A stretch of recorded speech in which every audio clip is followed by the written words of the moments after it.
So আমাদের সিটিতে একটা রহস্যময় রোবট চলে এসেছে। আর এই রোবটটা আমি আমাদের সিটিতে প্রথমবারের জন্য দেখলাম। বাট প্রশ্ন হচ্ছে কেন ভাই?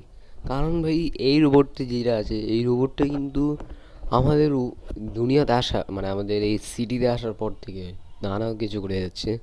আর আমি শুনেছি এর পিছনে রয়েছে আমাদের এই শহরের একটা সায়েন্টিস্ট বা ডক্টর বলা যায়, ডক্টর সঞ্জিত হোসেন।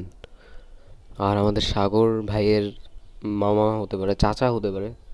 তো সাগর ভাইয়ের মামা এই রোবটটাকে তৈরি করেছে আমাদের সকলকে হেল্প করার জন্য। বাট এই রোবটটা যা করছে তা আমি ফুল ভিডিওতেই বলবো।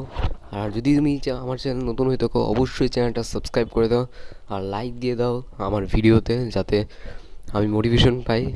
ওকে, আর কমেন্ট করো ফর নেক্সট ভিডিও।